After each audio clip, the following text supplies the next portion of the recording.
Свинья 3 дня подряд рыла землю в одном и том же месте. Старик сначала не обращал на это внимания, пока однажды не взял лопату и не начал копать глубже. Он копал до тех пор, пока не наткнулся на то, что навсегда изменило его жизнь. Федорович жил на этой ферме почти 40 лет. Здесь он вырос, работал вместе с отцом и растил своих детей. Но последние годы были тяжелыми. Засухи становились все чаще, урожай все меньше, а долги все больше. Недавно к нему приезжали люди из крупного агрохолдинга и предлагали выкупить землю. Сумма была приличная, и многие соседи уже согласились продать свои участки. «Подумайте, Федорович», — говорил молодой человек в дорогом костюме, — «земля все равно пропадает. Мы сделаем здесь большое хозяйство». Старик ничего не ответил.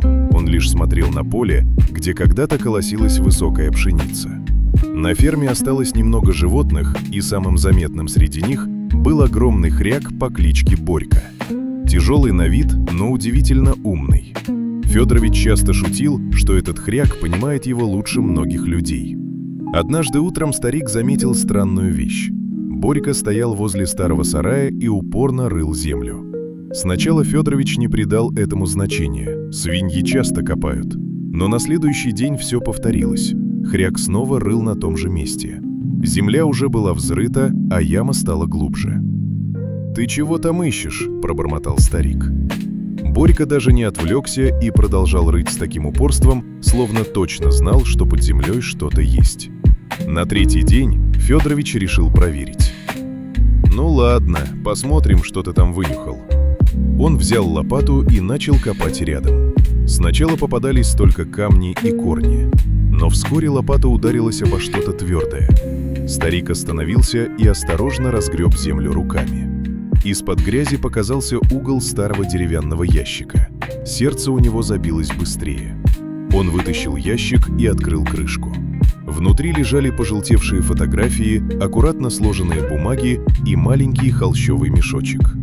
Федорович взял одну из фотографий. На ней были люди возле поля пшеницы. Среди них стоял мужчина с густой бородой. На обороте было написано «Прохор Захаров».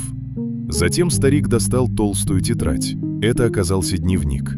Страницы были исписаны аккуратным почерком. В них рассказывалось о долгих опытах по выведению нового сорта пшеницы, устойчивого к засухе. Листая записи, Федорович вдруг остановился.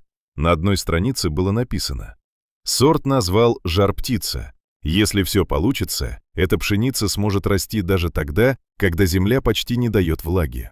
Рядом лежал тот самый холщовый мешочек. Старик осторожно развязал его. Внутри были зерна. Он долго сидел возле сарая, держа их в руках и думая только об одном: а вдруг? На следующий день Федорович вспахал небольшой участок и посеял найденные семена.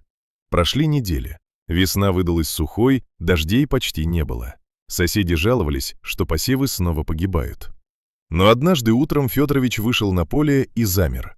Там, где он посадил старые семена, зеленые всходы уверенно тянулись вверх. Пшеница росла даже тогда, когда земля вокруг оставалась сухой.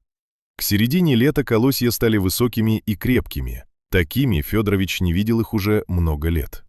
Соседи приходили смотреть на поле. «Что ты за семена посеял?» – удивлялись они. Старик только улыбался. Осенью он собрал отличный урожай, расплатился с долгами и больше не думал о продаже земли. А старый хряк Борька по-прежнему лениво гулял по двору, словно ничего особенного и не произошло.